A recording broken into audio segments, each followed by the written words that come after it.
নমস্কার সবাইকে, কেমন আছো সবাই? আশা করছি সবাই অনেক ভালো আছো, সুস্থ আছো। আমার নতুন একটা ভিডিওর সঙ্গে সকলকে জানাই অনেক স্বাগত। এখন বাজে হচ্ছে তোমার দুপুর 3:30 মতন বাজে। দুপুরও ঠিক নয়, বিকেলও ঠিক নয়, মাঝ বরাবর, বুঝতেই পারছো। যাই হোক, এখানে আমি একটা জিনিস বানিয়েছি, সেটা আমি তোমাদের সঙ্গে এই প্রথমবার শেয়ার করব। আর আমার জীবনে এটা প্রথমবার হচ্ছে তোমার বানানো। চলো, এই যে দেখতেই পাচ্ছ আমি কিন্তু বানিয়েছি ভাপা পিঠে। তো কিভাবে বানিয়েছি চলো একটুখানি তোমাদের সঙ্গে শেয়ার করে নিই। আর এখানে দেখতেই পাচ্ছ আমি কিন্তু একটা অলরেডি করে নিয়েছি। ভীষণ পরিমাণে ভয়ে ভয়ে ছিলাম, ভীষণ ভয়ে যে বানাতে পারবো কি পারবো না, কারণ যেহেতু এটা আমার প্রথম বলতে পারো ভাপা পিঠে, মানে ইডলি, সরি ভাপা পিঠে না ইডলি। তো যাই হোক, এটা কিন্তু সুজির, যেহেতু চাল বাটা অনেক ঝামেলা থাকে ইডলির জন্য। তো সেই জন্য কি বলতো, আমি সেগুলো এখানে আমার নেই অত কিছু, বা আমি বানাইনি। তো আমি দেখলাম যে রবা ইডলিরও হয়, মানে সুজির ইডলিও হয়। তো দেখতেই পাচ্ছ এখানে কিন্তু একটা অলরেডি বানিয়ে নিয়েছি। আর এখানে দেখতেই পাচ্ছ এইভাবেই কিন্তু একটা বাটির মধ্যে বানাচ্ছি, কারণ সত্যি কথা বলতে আমার এখানে সেরকম তো কোনো কিছু জিনিস নেই, সেই কারণে এই ব্যবস্থা করে দিয়েছি তোমার অনলাইনে ইডলি মেকারগুলো যে হয় যেগুলো। তো আমার যেটা সুবিধা বলে মনে হয়েছে আমি সেটাই অর্ডার করেছি, কারণ আমি এটা নিজের মধ্যে ঠিক করেছিলাম যদি আমি বানাতে পারি তাহলে আমি জিনিসটা অর্ডার দেবো, নাহলে আমি অর্ডার দিয়ে তারপরে বানাবো, সেটা একটা কেমন লাগে, তাই না? তো বাটির মধ্যে করতে সত্যি টাইম লাগে, গ্যাসও অনেক খরচা হয়, বুঝতেই পারছো, প্রচণ্ড পরিমাণ। তাহলে মানে একটা হতে প্রায় 10-15 মিনিট সময় লাগছে, যেহেতু বাটির মধ্যে ওটা তো ভাপে একটা হয়, তো সেটা একটা ব্যাপার। তো সেই কারণে ফাইনালি আমি বানিয়েও নিয়েছি আর অর্ডারও করে দিয়েছি। অর্ডারটা মানে আর কিছুদিন পরে হচ্ছে তোমার আসবে।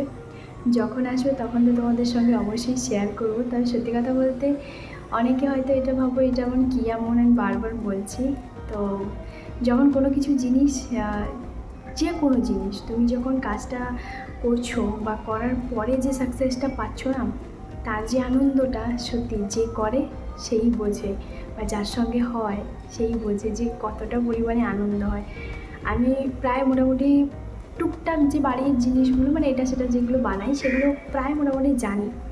তো মানে বাইরের খাওয়ার দাওয়ার মধ্যে একটু টুকটাক যেগুলো জানি সেইগুলো জানি, কিন্তু বিশ্বাস করবে আমার ইডলি ধোসা এতটা ভালো লাগে আমি বলে বোঝাতে পারবো না। ভীষণ ভালো লাগে, মানে সাউথের যে কোনো খাবার আমার ভীষণ ভালো লাগে। সাম্বার থেকে শুরু করে বড়া পাও থেকে শুরু করে সমস্ত কিছু আমার ভালো লাগে।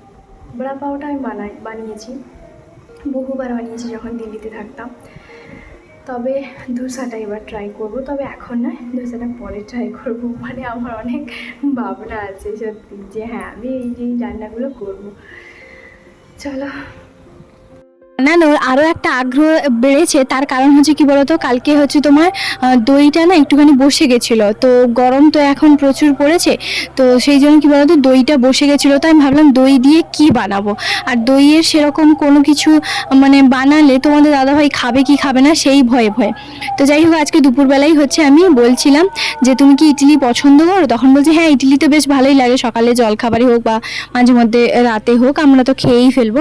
তো সেই কারণে এখানে দেখতেই পাচ্ছ আমি কিন্তু 4টে মতন, মানে ওই 1 কাপ সুজিতে এই 4টা মতন হচ্ছে তোমার ইডলি হয়েছে। তো এর মধ্যে কি কি দিয়েছি না দিয়েছি সেগুলো আমি যখন ভালোভাবে বানাবো তখন তোমাদের সঙ্গে শেয়ার করব। এখানে দেখতেই পাচ্ছ তোমাদের দাদাভাই কিন্তু মানে এখানে কিছু মাটন কারির যে মশলাগুলো সেগুলো, আর বলেছিলাম বেকিং সোডা এগুলো নিয়ে আসতে। আমার কাছে না 2টো কন্টেনার বেকিং পাউডারের আছে, মানে বাবার বাড়িতে 4টে ছিল, 2টো বেকিং সোডার আর 2টো বেকিং পাউডার। তো আমি কি করেছি, ভুল করে না দেখে, তো কন্টেনার আলাদা, আমি না ওই জিনিসটা পরে আমি নিয়ে চলে এসেছি, মানে 2টোই বেকিং পাউডারে। তো সেই জন্য হচ্ছে তোমার এখানে আছে। আর এই যে দেখতেই পাচ্ছ এখন মিট মশলা এগুলো কিছু নিয়ে এসেছিলো। আর এখন সন্ধে প্রায় হয়ে গেছে। আর চলো এখন একটুখানি বাইরে যাই, একটু বসি। হালকা হালকা না একটুখানি বৃষ্টি পড়ছিল, তো এই যে দরজাটা হালকা একটুখানি খুলে দেব, তো তারপরে বৃষ্টি বেশি হলে বন্ধ করে দেব। তো এখন তোমাদের দাদাভাই হচ্ছে তারপরে বলছে যে একটুখানি পকোড়া বানাও। তো যেহেতু বৃষ্টি পড়ছে, আর বাঁধাকপিটা না যে নিয়ে এসেছিলো সেটা প্রায় অর্ধেকটা ছিল।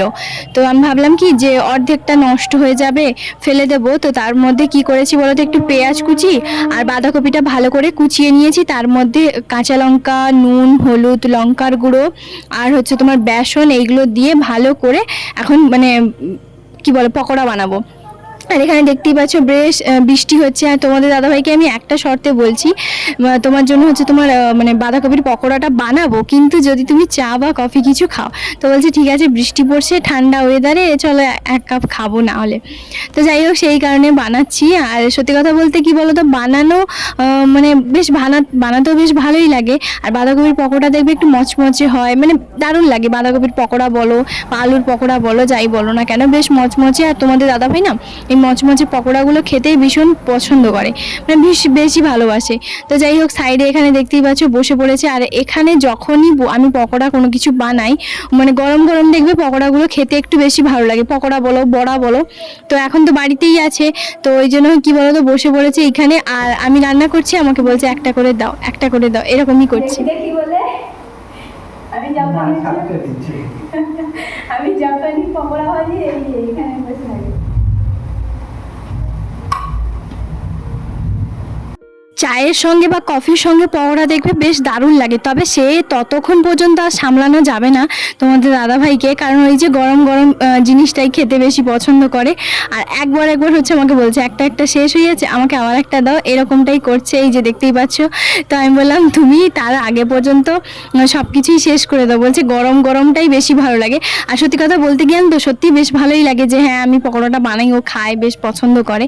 তো যাই হোক, সেই জন্য ওর সঙ্গে মজা করছিলাম যে তারপরে কিন্তু খালি চা বা কফি কিন্তু খাবে, তার মধ্যে কিন্তু বলবে না যে আমার পকোড়া চাই। তো সেই জন্য ওর সঙ্গে মজা করছিলাম, আর কি করছিলাম। যাই হোক, এদিকে দেখতেই পাচ্ছ পকোড়াগুলো এক একটা কিন্তু ভেজে নিচ্ছি বেশ ভালোই করে। একদিকে কি বলতো বাইরে বৃষ্টি পড়ছে, বেশ ভালোই লাগছে।